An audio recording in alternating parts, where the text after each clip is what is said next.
Welcome to ম্যাথভিশন channel. তো আগের ক্লাসে আমরা নবম শ্রেণীর প্রথম যে চ্যাপ্টারটা রয়েছে বাস্তব সংখ্যা এর 1.1 এর অঙ্কগুলি করেছিলাম। আজ আমরা 1.2 এর যে অঙ্কগুলি রয়েছে সেগুলি সলভ করব। তো চলো শুরু করা যাক। তো একেরটা আমাদেরকে কি বলেছে দেখো, এই প্রশ্নটা কি বলেছে আগে দেখে নিই। যে নিচের বক্তব্যের কোনটি সত্য এবং কোনটি মিথ্যা লিখি। একেরটা কি বলেছে, দুটি মূলদ সংখ্যার সমষ্টি সর্বদা মূলদ সংখ্যা হবে। এটা সত্য না মিথ্যা সেটা আমাদেরকে বলতে হবে। দেখো আগের ক্লাসে আমরা বলেছিলাম যে মূলদ সংখ্যা কাকে বলে না, যে সমস্ত সংখ্যাকে আমরা পি বাই কিউ আকারে প্রকাশ করতে পারি এবং যেখানে কিউটা আমাদের কিন্তু নট ইকুয়াল টু 0 হতে হবে, সেক্ষেত্রে সেই সংখ্যাগুলিকে আমরা মূলদ সংখ্যা বলতে পারি। তো দেখো এখানে বলেছে ধরো দুটো মূলদ সংখ্যা নিলাম, ধরো সাপোজ আমি নিচ্ছি একটা 2 নিচ্ছি, এটা একটা মূলদ সংখ্যা। আবার ধরো একটা 3 নিচ্ছি, এদের যদি আমি যোগ করি 5 পেলাম, এটা আমাদের একটা মূলদ সংখ্যা হলো। কারণ দেখো 5 একা আছে মানে কিছু নেই, মানে তো 1 আছে, তার মানে কি এটাকে আমরা তো পি বাই কিউ আকারে প্রকাশ করতে পারছি। তাহলে আমাদের প্রথমে যে বক্তব্যটি দিয়েছে দুটি মূলদ সংখ্যার সমষ্টি সর্বদা মূলদ সংখ্যা হবে, এটা কিন্তু আমাদের হয়ে যাবে সত্য। ওকে, তো এবার দুইয়েরটা কি বলেছে দেখি, দুটি অমূলদ সংখ্যার সমষ্টি সর্বদা অমূলদ সংখ্যা হবে। এটা সত্য না মিথ্যা এবার আমাদেরকে দেখতে হবে। দেখো দুটো অমূলদ সংখ্যা নিচ্ছি, যেমন দেখো একটা √3 নিলাম, আবার একটা ধরো √2 নিলাম। তাহলে এদের তো আমি এভাবে যোগ করতে পারবো না, এরা এভাবে যোগফল হিসাবে থাকবে। আবার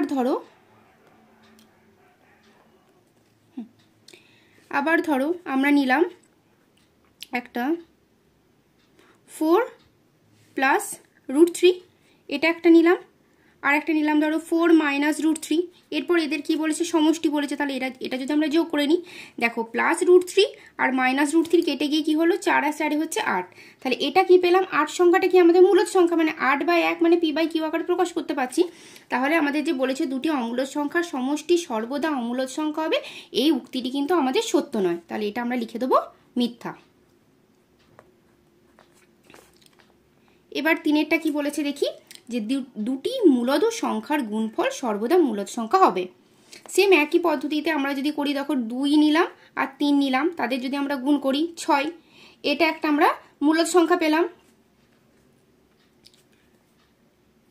তাহলে কি দুটো মূলদ সংখ্যা গুণ করে আমরা মূলদ সংখ্যায় পাচ্ছি। তো তাহলে আমরা এটাও বলতে পারি যে দুটি মূলদ সংখ্যার গুণফল কিন্তু সর্বদাই মূলদ সংখ্যা হবে। তাহলে এই উক্তিটি হচ্ছে আমাদের সত্য হয়ে গেল। এবার 4এরটা কি বলেছে দেখি, 4এরটা কি বলেছে, দুটি অমূলদ সংখ্যার গুণফল সর্বদা মূলদ সংখ্যা হবে।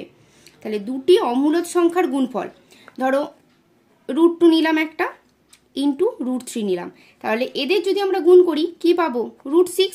এটা কি, এটা একটা আমাদের কি অমূলদ সংখ্যা। আবার ধরো যদি আমি √3 ইন্টু যদি আমি √3 নিই, তাহলে আমি কি পাবো, শুধু 3 পাবো। তাহলে এটা কি আমাদের, এটা আবার আমাদের মূলদ সংখ্যা। তাহলে আমরা দেখতে পাচ্ছি যে দুটি অমূলদ সংখ্যার গুণফল সর্বদা মূলদ সংখ্যা হবে, এটা নয়, সেটা মূলদ হতে পারে আবার অমূলদ হতে পারে। তাই এই উক্তিটি আমাদের কি হয়ে যাবে, এই উক্তিটি হয়ে যাবে আমাদের মিথ্যা। ওকে, এবার 5এরটা পড়ি, যে প্রতিটি মূলদ সংখ্যায় বাস্তব সংখ্যা। হ্যাঁ, প্রতিটি মূলদ সংখ্যা তো আমাদের বাস্তব সংখ্যা হয়, তাই এই উক্তিটা আমাদের সত্য হবে। আর 6এরটা কি বলেছে দেখি, প্রতিটি বাস্তব সংখ্যায় অমূলদ সংখ্যা। দেখো প্রতিটি বাস্তব সংখ্যায় যে অমূলদ সংখ্যা, এই উক্তিটা কিন্তু আমাদের সত্য নয়। বাস্তব সংখ্যা আমরা কাদেরকে বলি, বাস্তব সংখ্যার মধ্যে আমাদের কি কি রয়েছে, ধরো অখণ্ড সংখ্যা রয়েছে, পূর্ণ সংখ্যা রয়েছে, মূলদ সংখ্যা রয়েছে, অমূলদ সংখ্যা রয়েছে। এই প্রত্যেকটা টাইপই কিন্তু আমাদের বাস্তব সংখ্যার মধ্যে পড়ে। তাই প্রতিটি বাস্তব সংখ্যায় যে অমূলদ সংখ্যা, এই উক্তিটি কিন্তু আমাদের সত্য নয়, সুতরাং এটা আমাদের হয়ে যাবে মিথ্যা। তো আশা করি তোমরা 1এর দাগের প্রত্যেকটা অঙ্ক বুঝতে পেরেছো। তো চলো এবার আমরা 2এর দাগের অঙ্কগুলো করব। তো 2এর দাগের অঙ্কটা আমাদের ফার্স্টে কি বলেছে দেখো, যে অমূলদ সংখ্যা বলতে কি বুঝি। তাহলে অমূলদ সংখ্যা বলতে আমরা কি বুঝি বলো, অমূলদ সংখ্যা, তাহলে এখানে আমরা বলবো যে সমস্ত সংখ্যাকে আমরা পি বাই কিউ আকারে প্রকাশ করতে পারবো না, সেই সমস্ত সংখ্যাকে আমরা বলবো অমূলদ সংখ্যা। তাহলে এবার এটা আমরা লিখে নিচ্ছি। তাহলে লিখব যে সকল সংখ্যাকে পি বাই কিউ আকারে প্রকাশ করা যায় না। এবার এখানে কি, যেখানে কি আমাদের, যেখানে পি ও কিউ হচ্ছে পূর্ণ সংখ্যা এবং কি হয়, কিউ নট ইকুয়াল টু 0 হবে।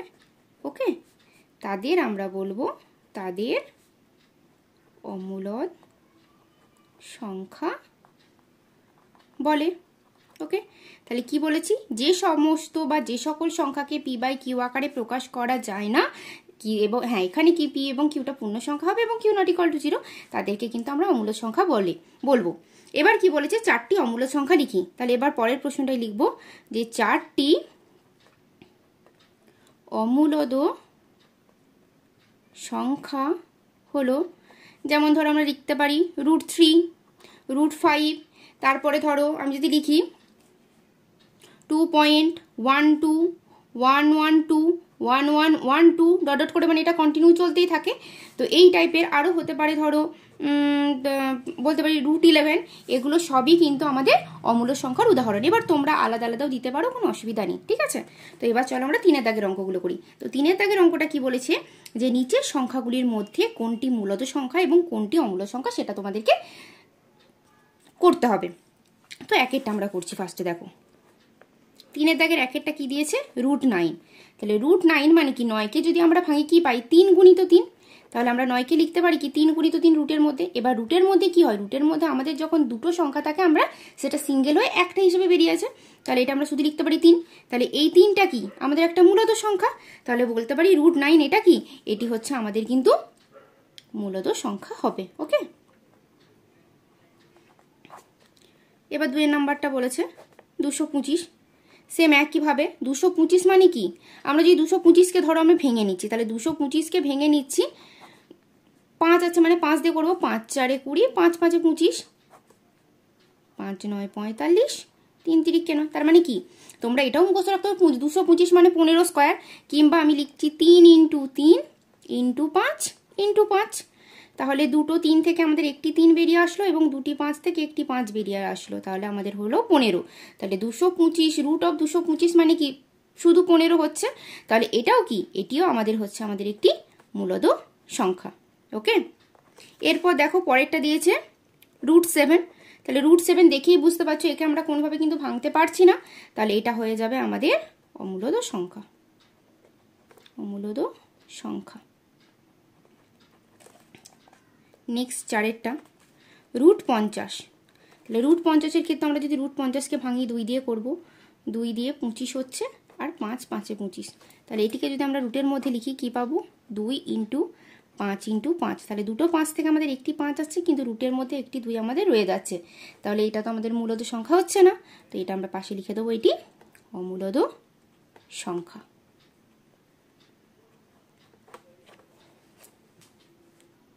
এবার দেখো আমাদের 5এরটা দিয়েছে √100। √100 মানে কি 10 স্কোয়ার, মানে 10 × 10, তার মানে আমাদের একটা সিঙ্গেল 10 বেরিয়ে আসছে, তাহলে এটা কি, এটাও হয়ে গেল আমাদের মূলদ সংখ্যা।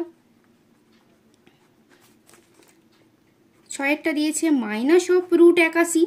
এবার দেখো -√81 মাইনাসটা রইলো, এবার √81 মানে কি 9 স্কোয়ার, 9 × 9, তার মানে কি -9। এবার দেখো মূলদ সংখ্যার ক্ষেত্রে আমরা কি বলেছি, মূলদ সংখ্যা হচ্ছে তোমার নেগেটিভ বা পজিটিভ, এটাকে তো আমরা পি বাই কিউ আকারে প্রকাশ করতেই পারছি, তাহলে এটিও হচ্ছে কিন্তু আমাদের মূলদ সংখ্যা।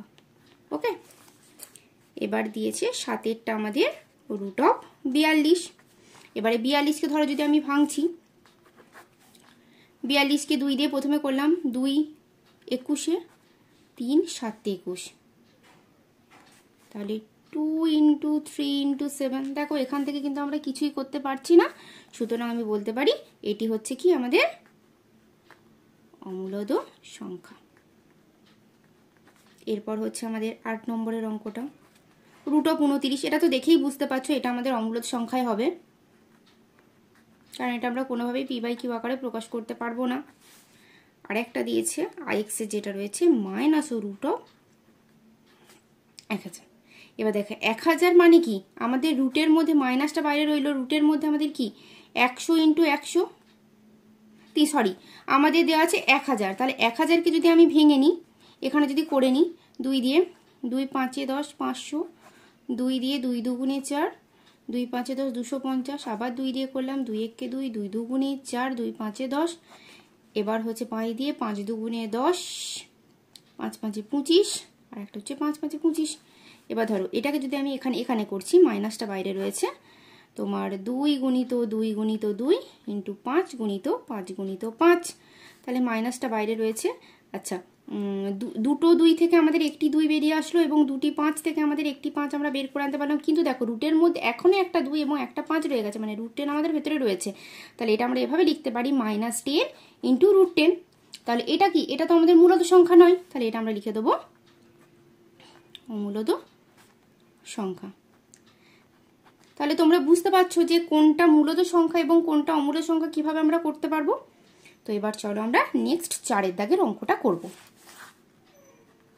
4 দাগের অঙ্কটাকে কি বলেছে দেখে নি, যে সংখ্যা রেখায় রুট 5কে স্থাপন করি। তো দেখো শুরু করার আগে এই সংখ্যা রেখায় রুট 5, এবার দেখো নর্মাল হলে কি আমরা সংখ্যা রেখা সহজেই বসাতে পারি, কিন্তু এই রুট রিলেটেড যখন থাকবে সেটা কিভাবে বসাতে হয় আগে আমাদেরকে এই বিষয় একটু জেনে নিতে হবে। তো আমাদেরকে এখানে কত দিয়েছে, রুট 5কে স্থাপন করতে হবে। তো ফার্স্টে আমাদের দেখো বিষয়টা বুঝতে হবে। তো দেখো এখানে আমি আগে আঁকছি, ধরো একটা এখানে সমকোণী ত্রিভুজ নিয়েছি, ঠিক আছে। সমকোণী ত্রিভুজের এটাকে কি বলি বলো, এটা আমরা বলে থাকি লম্ব, এটা হচ্ছে আমাদের ভূমি এবং এটি হচ্ছে আমাদের অতিভুজ, তাই তো। এবার আমরা পিথাগোরাসের উপপাদ্য অনুযায়ী যে কি জানি, অতিভুজের স্কয়ার সমান আমরা কি জানি, লম্ব স্কয়ার প্লাস ভূমি স্কয়ার। ওকে, এবার এখান থেকে ধরো যদি শুধু আমার অতিভুজ চাই, শুধু অতিভুজ সমান কি করতে পারি, তাহলে রুট অফ আমরা কি করব, লম্ব স্কয়ার প্লাস ভূমি স্কয়ার, ঠিক আছে। এবার দেখো এখানে আমাদের অঙ্কে কি বলেছে, রুট 5। এবার রুট 5 মানে কি, রুট 5 মানে আমি কি লিখতে পারি বলো, 4 প্লাস 1 লিখতে পারি তো। এবার আবার দেখো 4 মানে কি 2 স্কয়ার, আর 1 মানে 1 স্কয়ার। এরপর দেখো এইখানে আমি যদি 2কে 2 সমান আমি যদি ভূমি এবং 1কে যদি আমি ধরো লম্ব ধরলাম, তাহলে এখানে যদি আমি দেখো তাহলে আমাদের অতিভুজটা যে যায়, আমাদের কি বলেছে ভূমি 2 আর লম্ব হচ্ছে 1। তাহলে এখানে যদি আমরা বসাই, দেখো ভূমি 2 মানে হচ্ছে লম্ব আমাদের কত 1 স্কয়ার প্লাস হচ্ছে ভূমি 2 স্কয়ার, তার মানে কি দেখো 1 প্লাস 4 আমাদের রুট 5 আসছে। তো তাহলে এবার আমাদেরকে, তাহলে আমরা বুঝতে পারছি কি, মানে সমকোণী ত্রিভুজের ক্ষেত্রে আমাদের অতিভুজের স্কয়ার সমান লম্ব স্কয়ার প্লাস ভূমি স্কয়ার করে কিন্তু আমরা এভাবে সংখ্যা রেখায় রুট 5 দিলে কিভাবে কোন মানটা কিভাবে আমরা করতে হবে সেটা কিন্তু আমরা সহজেই বুঝতে পারি। এরপর চলো এবার অঙ্কটা করি। অঙ্কটা করার জন্য আমাদের কি করতে হবে, একটা সরেখা আগে অঙ্কন করে নেবো আমরা। তো দেখো এখানে করছি, দেখো ফার্স্টে একটা সরলরেখা আমি ড্র করে নিচ্ছি। ওকে, এরপর এখানে তুমি নির্দিষ্ট একটা মাপ বসিয়ে মাঝখানে 0 নিয়ে ওইদিকে কিছু মান নিলে, হয়তো এখানে যদি আমি 0 করি, এখানে 1 2 3 4 নিলাম, এদিকেও 1 2 3 4 নিলাম ধরো, ঠিক আছে। তো এখানটাতে আমি যদি 0 করি, এখানে 1 2 3, এদিকে কি হচ্ছে -1 -2 -3 আরও আছে, বাস আমার যেটুকু দরকার আমি সেটুকু নিলাম। এরপর আমাদের অঙ্কে কি বলেছে, অঙ্কে আমাদেরকে কি বলেছে, ভূমি আমাদের কত, ভূমিকে আমরা কত নিয়েছি বলো, এখানে ভূমিকে আমরা 2 নিয়েছি এবং লম্বকে আমরা 1 নিয়েছি। তাহলে ভূমি আমাদের এই দিকে হচ্ছে এই যে 0 যেখানে রয়েছে 0 থেকে এতটা পর্যন্ত আমাদের ভূমি 2 একক, আর এখান থেকে আমরা ওপরের দিকে আমরা 1 একক এঁকে নেব। এরপর তাহলে কি আমাদের ভূমি 2 একক এবং লম্ব 1 একক হলে এবার অতিভুজটা কি হবে, তাহলে আমরা এখানে রুট 5 পেয়ে গেলাম, ঠিক আছে। তাহলে এইটা হচ্ছে আমাদের 1, তাহলে এখানটা আমাদের অ্যান্সার পাবো রুট 5। এরপর দেখো আমরা যেটা মানে এটা এঁকে নিলাম, এরপর আমরা নাম দিয়ে দিচ্ছি, ধরো এ, এখানে তোমার বি দিলাম, এখানটাতে বি দিলাম, আর এখানটাতে ধরো তোমার সি দিলাম। এরপর আমরা কি করব, এরপর আমাদেরকে এই যে দেখছো আমাদের কি রুট 5কে সংখ্যা রেখায় স্থাপন করতে হবে, তাহলে রুট 5-এর মাপটা আমাদের নিতে হবে। দেখো এ বিন্দু থেকে আমরা কিন্তু সি বিন্দু পর্যন্ত আমরা বসাবো, বুঝতে পারছো।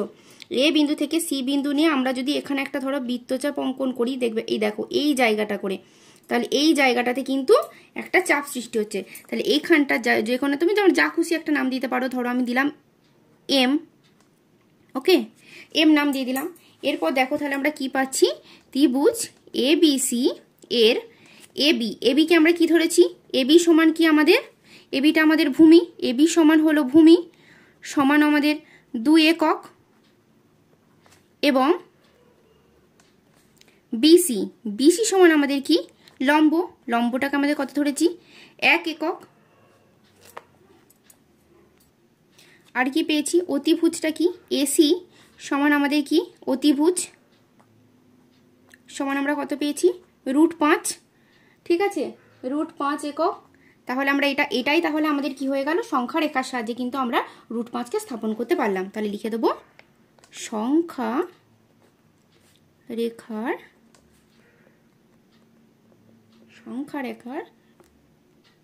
এটা সংখ্যা রেখায় √5। এবার √5 মানে কি, এখানে আমাদের কি যে চাপটা হলো এটা কি এ আর এম, তাহলে এম কে স্থাপন করলাম। ওকে, তো আশা করি তোমরা বুঝতে পেরেছো কিভাবে করতে হবে। তো চলো এবার আমরা নেক্সট যে অঙ্কটা রয়েছে সেই অঙ্কটা একটু দেখি। কি বলেছে, যে সংখ্যা রেখায় √3 স্থাপন করি। তাহলে প্রথমে আমাদের কি আগের মতোই করে নিতে হবে, √3 সময় আমরা কি পাই বলো 2 + 1। এবার 2 কিভাবে পাই, আমরা যদি √2 তার হোল স্কয়ার করি তবেই আমরা 2 পাই, +1 স্কয়ার যেমন আছে রয়েছে। এবার এখানে কে, এখানে ভূমিকে, এইটি হচ্ছে আমাদের কি ভূমি, আর এটা হচ্ছে আমাদের কি লম্ব। তাহলে দেখো আমরা √2কে তো সরাসরি সংখ্যা রেখায় স্থাপন করতে পারবো না, তাহলে আগে আমাদেরকে √2টাকে ভেঙে নিতে হবে। তাহলে √2 সমান আমরা কি জানি 1 + 1। তার মানে এটাকে আমরা এভাবেও লিখতে পারি 1 স্কয়ার + 1 স্কয়ার, মানে এখানে এইটাকে যদি আমরা ভূমি লিখি তাহলে এটা আমরা লিখবো লম্ব। মানে আমাদের এক্ষেত্রে ফার্স্টে হচ্ছে 1 হচ্ছে ভূমি এবং 1 হচ্ছে লম্ব। তো প্রথমে আমাদেরকে √2কে স্থাপন করতে হবে, তারপর আমরা √2 এর সাহায্যে √3কে কিন্তু সংখ্যা রেখা স্থাপন করব। তো চলো আগের মতনই কি করতে হবে, আমাদেরকে একটা সরলরেখা অঙ্কন করে নিতে হবে।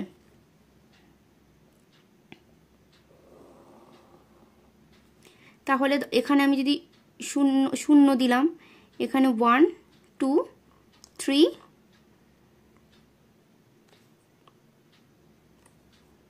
4 5, এদিকে 1 2 3 4, ওকে।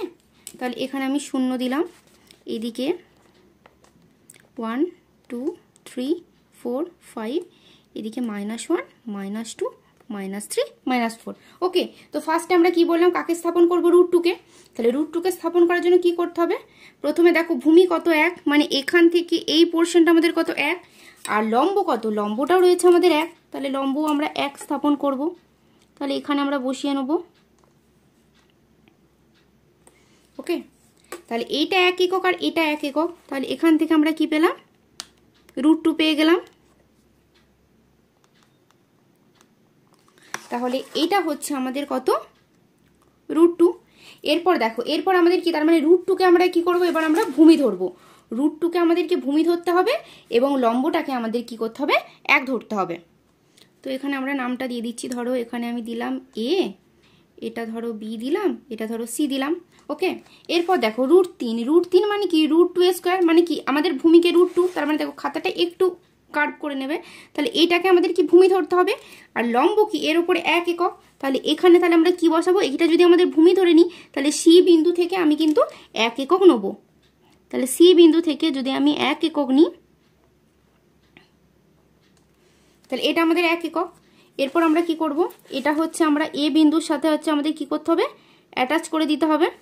তাহলে এইটা হচ্ছে √2 আর এখানটা 1, তাহলে এখানটা কি পেলাম আমরা √3। তাহলে আমরা নাম দিয়েছিলাম কি ABC, আর এই বিন্দুটার নাম দিয়ে দিলাম D। তাহলে আমাদেরকে √3কে সংখ্যা রেখা স্থাপন করবে। তাহলে √3 এর আমরা কোন লাইনটা হচ্ছে আমাদের AD। তাহলে AD মানে কি A থেকে D পর্যন্ত আমাদের যে সরলরেখাটা যে মাপটা নেব তার সমান করে আমাদেরকে বৃত্তচাপ অঙ্কন করতে হবে। তো ধরো এখানে আমি যদি মাপটা নিই, এই যে দেখো এই পোর্শনটা আমরা যেটা মাপটা নিলাম, তাহলে এইখানে যদি আমরা বসিয়ে দিই তাহলে দেখো এই জায়গাটাতে কিন্তু আমাদের একটা চাপ পেলাম। ওকে, তোমরা এখান থেকে করতে পারো। তাহলে এই জায়গাটাতে হচ্ছে আমাদের কি পেলাম, একটা নির্দিষ্ট বিন্দু পেলাম, তার নাম ধরো আমি দিয়ে দিচ্ছি পি বিন্দু। ওকে, তাহলে এটা হয়ে গেল কিন্তু আমাদের সংখ্যা রেখার সাহায্যে কিন্তু আমরা √3 কে স্থাপন করতে পারলাম। তাহলে সেম আগের মতনই লিখে দেবো। এই ত্রিভুজটার নাম কি, তাহলে এই বড় ত্রিভুজটা আমাদের এখানে কি পাচ্ছি, ফার্স্টে ত্রিভুজটা তাহলে এ বি সি, এর এ বি সমান কি, এটাও এক ছিল আমাদের, এটাও এক। তাহলে ত্রিভুজের এ বিটা কি আমাদের ভূমি ছিল, সেটা কি 1 একক। তারপরে আমাদের কি ছিল বলো, এ বি বিসি, বিসিটাও ছিল আমাদের 1 একক। এবং এখান থেকে পেয়েছিলাম এসি, এসি সমান ছিল √2 একক। ওকে, এরপর দেখো আমরা √3 মানে কি, এই ত্রিভুজটা, তাহলে ত্রিভুজ এ সি ডি এর ক্ষেত্রে কি পাচ্ছি, এসি, এসি এসি সমান হচ্ছে √2 একক। তারপরে সিডি, সিডি সমান কত আমাদের, যেটা আমাদের লম্ব, 1 একক। এবং সেখান থেকে আমরা পেলাম এডি সমান হচ্ছে √3 একক। তাহলে অতএব তাহলে আমরা লিখে দিলাম সংখ্যার। এবার দেখো চাপটা কোথায় পেলাম, এ থেকে পি তে, তাহলে এপি। তাহলে লিখবো আমরা সংখ্যা রেখায় এপি সমান √3 স্থাপন করলাম। আশা করি কিভাবে করতে হবে এই আমাদের এই অমূল্য সংখ্যার ক্ষেত্রে। দেখো √5 √3 এগুলো তো আমাদের অমূল্য সংখ্যা, তাহলে সেগুলোকে সংখ্যা রেখায় কিভাবে স্থাপন করতে হবে আশা করছি তোমাদের সকলের কাছে ক্লিয়ার হয়েছে। তো নেক্সট দেখো আমাদের পরের যে অঙ্কটা রয়েছে, এই অঙ্কটা আমরা করব। তো অঙ্কটা আগে দেখে নিই কি বলেছে। একই সংখ্যা রেখায় √5 √6 √7 -√6 -√8 -√11কে আমাদেরকে কিন্তু স্থাপন করতে হবে। তো আগে প্রথমে আমরা কি করব, দেখো এগুলোকে ঠিক আগের মতো আগে ভেঙে নেবো। তাহলে √5 সমান আমরা কি জানি বলো, 4 + 1। তাহলে 4 + 1 মানে কি আমাদের 2 স্কোয়ার প্লাস 1 স্কোয়ার। ওকে, এরপর ধরো √6 মানে কি আমাদের 5 + 1। তাহলে এখান থেকে আমি লিখতে পারি কি √5 স্কোয়ার প্লাস 1 স্কোয়ার। ঠিক একইভাবে আমরা √7কে যদি করি তাহলে 7 মানে কি 6 + 1, তার মানে এটাও লিখতে পারি আমি কি √6 তার হোল স্কোয়ার প্লাস 1 স্কোয়ার। তাহলে এর ক্ষেত্রে আমাদের কি, এটা হচ্ছে আমাদের ভূমি, এটা হচ্ছে আমাদের লম্ব, এখানে এটা হচ্ছে আমাদের ভূমি, এটা হচ্ছে লম্ব, এখানে এটা হচ্ছে আমাদের ভূমি, আর একটা হচ্ছে আমাদের লম্ব। ঠিক তেমনি আমরা √8কে করলাম, √8কেও করে রাখছি। √8 মানে কি আমাদের হচ্ছে ধরো 7 + 1, তার মানে 7 + 1 মানে কি √7 তার হোল স্কোয়ার প্লাস 1 স্কোয়ার। মানে এখানে এটাকে আমরা লিখবো ভূমি, আর এখানে এটা হচ্ছে আমাদের লম্ব। তো ফার্স্টে আমাদের √5কে স্থাপন করতে হবে। তাহলে আমাদেরকে কি করতে হবে, আগে একটা সরলরেখা আমরা অঙ্কন করে নেব। তো এখানে আমরা আগে একটা সরলরেখা অঙ্কন করে নিচ্ছি।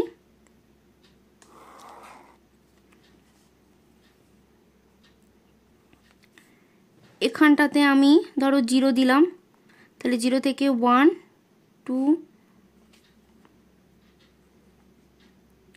3 4 5 6, ধরো আর একটু বাড়িয়ে করলাম 7 পর্যন্ত। এদিকে 1 2 3 4 5 6 পর্যন্ত রাখলাম। ওকে, তাহলে এখানে আমাদের 0 হলে 1 2 3 4 5 6 7, এদিকে -1 -2 -3 -4 -5 -6 এভাবে করলাম। এরপর দেখো প্রথমে আমাদের কি 2 ঘর, তাহলে ভূমি থেকে এখান পর্যন্ত আমাদের 2 ঘর হলো।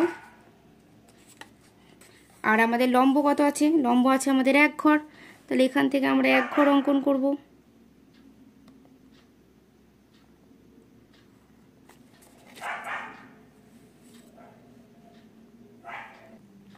এটা আমাদের 1 একক। তাহলে এখান থেকে আমরা পেলাম কি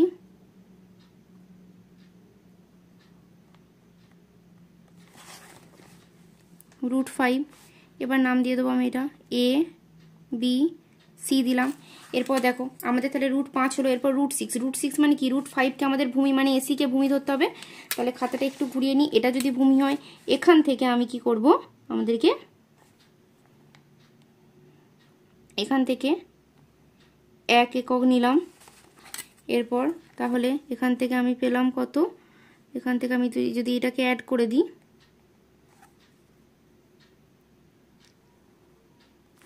তাহলে এটা আমরা পেয়ে গেলাম √6।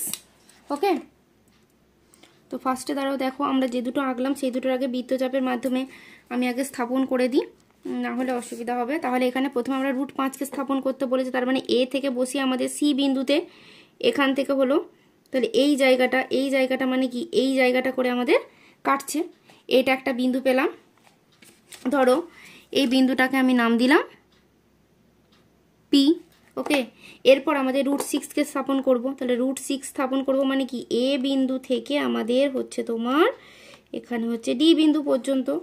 তাহলে এইখান থেকে হচ্ছে আমাদের এই জায়গাটা দেখো তার একটু গ্যাপে, তার মানে এই জায়গাটার নাম ধরো দিয়ে দিলাম আমি কিউ দিয়ে দিলাম। ওকে, এরপর আমরা কি করব, তাহলে √5 √6 হয়ে গেছে, এরপর আমাদেরকে √7 স্থাপন করতে হবে। তাহলে √7 এর ক্ষেত্রে আমাদের কি ভূমি কি √6, তাহলে এইটা হচ্ছে আমাদের ভূমি, আর আমাদের লম্ব কত 1 একক। তাহলে এখানে আমরা বসিয়ে দেবো 1 একক। এখান থেকে ধরো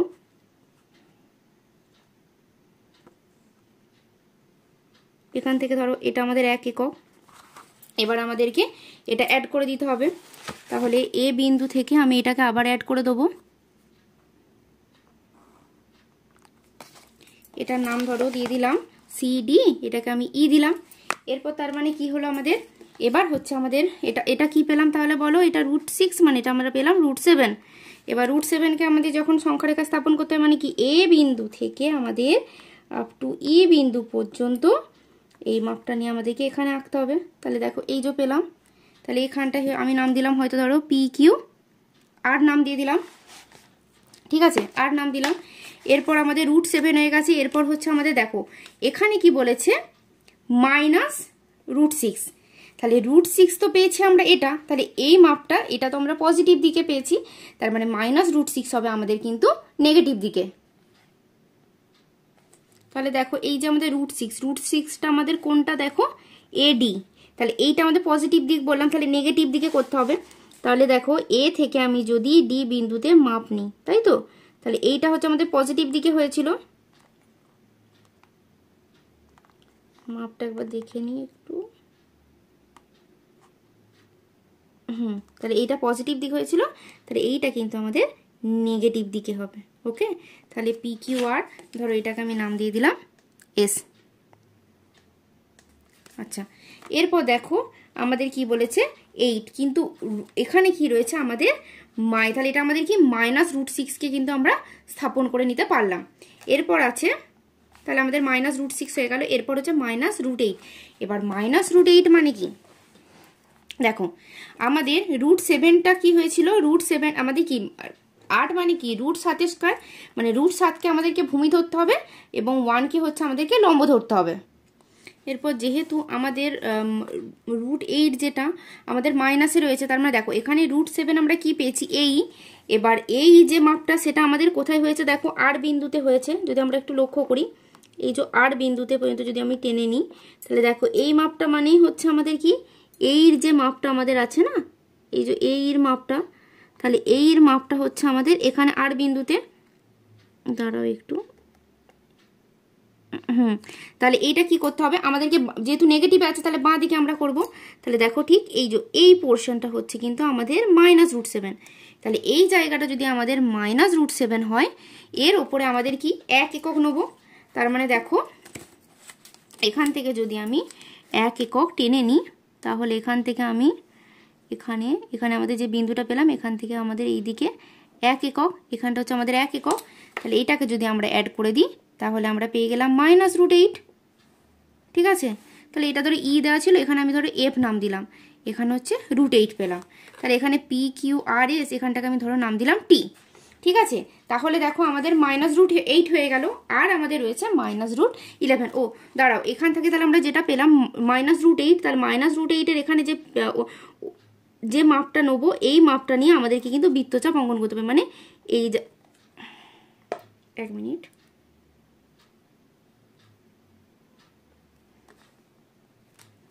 তাহলে এখান থেকে বসিয়ে যে মাপটা আমি নেব সেটা বসিয়ে এই যে দেখো এখানে যে বৃত্তচাপটা টিটা আমরা নিয়ে নিলাম, এই জায়গাটাতে কিন্তু আমাদের হয়ে গেল -√8 এর যে বৃত্তচাপ সেটা। এরপর আমরা করব এবার এখানে দেখো √11টা যদি আমরা করি, √11 মানে কি আমাদের কত নিতে পারে দেখো, যদি দেখো 8 আর 3, 3 তো আমাদের নেই, দেখো যদি আমরা 7 নিই, 7 প্লাস যদি 4 নিই, তাহলে এবার দেখো 7 মানে কি, এটাকে আমরা কি লিখতে পারি, √7² প্লাস 2 স্কোয়ার। তার মানে এটাকে যদি আমি ভূমি ধরি, এটা হবে আমাদের লম্ব। তাহলে দেখো এইটা তো আমাদের নেগেটিভ দিক, তাহলে নেগেটিভের দিকে আমাদের √7 কোনটা হয়েছে, দেখো আমরা কি কি পেয়েছিলাম, কোন জায়গার মাপটা আমাদেরকে আরেকবারটি আমরা দেখে নিই। এই এ বিন্দু থেকে ধরো এই যে ই বিন্দুতে যেটা বসিয়েছিলাম আমি, সেটা হচ্ছে এখানে কেটেছিলাম এই জায়গাটা, এই জায়গাটা। তাহলে এই জায়গাটা হচ্ছে আমাদের √7 এখানে পেয়েছি। আর √7 আর আমাদের ওপরের দিকে কত চাই, ওপরের দিকে চাই আমাদের √2 ঘর। তাহলে এখান থেকে আমরা যদি করি, তো এই দিকটা তো আমরা অলরেডি আগে √7 করেই রেখেছি। এরপর দেখো √7 আর লম্বটা কত আমাদের 2 একক ছিল, তার মানে এখান থেকে এতটা কি আমাদের 1 একক। তাহলে আমাদেরকে কি করতে হবে, আমাদেরকে 2 একক নিতে হবে। তাহলে এইখানেই ঠিক আমরা বসাবো, দিয়ে 2 একক আঁকবো। তাহলে 2 থেকে আমাদেরকে তাহলে আর একটু বাড়াতে হবে, জাস্ট এই জায়গাটা হচ্ছে আমাদের তাহলে 2 একক হচ্ছে পুরোটা। এরপর আমরা কি করব, জাস্ট এটা আমাদেরকে অ্যাড করে দিতে হবে। ওকে, এটাখানটা যদি আমরা অ্যাড করে দিই, এই √8টা একটু ভেতরের দিকে রাখো, তাহলে EF এখানে ধরে আমি G দিয়ে দিলাম। এটা হচ্ছে আমাদের এটা -√8 -√11। তাহলে এটা পুরোটা হচ্ছে আমাদের কি, এখানে হচ্ছে আমাদের এই পোর্শন থেকে এইটা হচ্ছে আমাদের 2 একক ছিল, আর এইখানটা হচ্ছে আমাদের -√7, তাহলে -√11। ঠিক আছে, এরপর আমাদের কি করতে হবে, এইখান থেকে যেই মাপটা আমরা পেলাম সেটা নিয়ে আমাদেরকে বৃত্তচাপ অঙ্কন করতে হবে। তাহলে এখান থেকে এই যে এই পোর্শনটা পেলাম, এখান থেকে বৃত্তচাপটা আমরা অঙ্কন করব। এই জায়গাটা ধরো, তাহলে এখানটার আমরা নাম দিয়ে দিচ্ছি, এদিকে PQR ST, ধরো এখানটাতে আমি দিয়ে দিলাম U। ঠিক আছে, তো এইভাবে তোমরা করবে। তো আশা করি তোমরা অঙ্কগুলো প্রত্যেকটি অঙ্ক বুঝতে পেরেছো। তো ভিডিওটা যদি ভালো লেগে থাকে অবশ্যই লাইক করো, কমেন্ট করো, শেয়ার করতে ভুলো না। ভালো থেকো।